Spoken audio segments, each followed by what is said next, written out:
नमस्कार दोस्तों आज हम एक और अद्भुत कहानी आपके लिए लेकर आए हैं। दोस्तों आज हम अपनी इस वीडियो से जानेंगे कि राम के पुत्र कुश थे या नहीं। वैसे तो रामायण में दिखाया गया है और हम सभी राम के दो पुत्र समझते हैं जिनका नाम लव और कुश है, मगर असल में यह राम के केवल एक ही पुत्र थे। इनके दो होने के पीछे का क्या राज है, आज की इस वीडियो में हम जानेंगे। तो दोस्तों वीडियो में आगे बढ़ने से पहले अगर आप हमारे चैनल पर पहली बार आए हैं तो प्लीज़ हमारे चैनल को सब्सक्राइब कर लेना। अब हम चलते हैं अपनी वीडियो की ओर। कुश भगवान श्री राम का पुत्र नहीं था, परंतु वह लव का क्लोन था। एक समय की बात है कि जब वनवास के बाद सीता माता राजमहल में रहने लगी, पश्चात वह गर्भवती हुई। जब पूरे राज्य में खबर फैली कि श्री राम पिता बनने वाले हैं, तो हर घर में कुछ अलग ही शंकाएं होने लगी और विवाद होने लगे। पश्चात सीता जी ने राज्य में इस तरह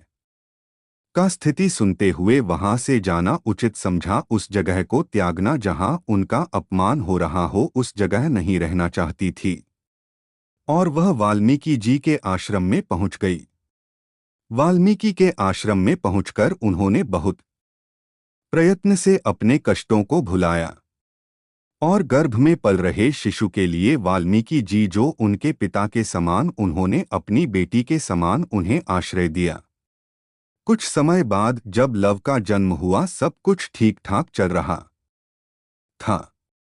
एक दिन सीता जी स्नान के लिए जाने के लिए हुई, तभी वाल्मीकि ऋषि कुछ कार्य में व्यस्त थे। सीता जी ने कहा, स्नान के लिए जा रही हूं, आप लव का ध्यान रखिएगा। किसी कार्य में व्यस्त होने की वजह से उन्होंने बस सिर हिलाया, परंतु उसकी तरफ देखा नहीं। सीता जी को लगा कि लव के ऊपर ध्यान नहीं दे रहे। उन्होंने सोचा कि इसे मैं साथ ही ले जाती हूं। और जब ऋषिवर ने देखा कि लव नहीं है, तब वह समझ गए कि कहीं ऐसा ना हो कि यह जंगल में चला गया। उन्होंने तलाशा पर मिला नहीं। तब वहीं पर जिस कुशा पर लव को कुशा के आसन पर बिठाया हुआ था, वहां से उन्होंने उस कुश को उठाया और एक दूसरा लव मंत्रों के द्वारा तैयार कर दिया।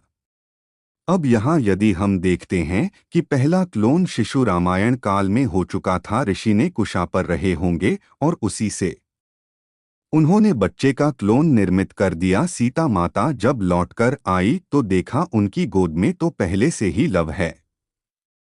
तब ऋषि बोले, यह बच्चा मुझे जंगल से प्राप्त हुआ। और सीता माता को कहा, बच्चे को तुम अपना ही समझ कर पालन पोषण करो। दोनों बच्चों को एक समान लालन पोषण होने लगा। यही कुश के जन्म की कहानी है। कुश एक प्रकार की घास होती है जो पवित्र घास मानी जाती है। पूजा पाठ में इसका इस्तेमाल किया जाता है और कुश से जन्म होने की वजह से उस बच्चे का नाम कुश रखा गया।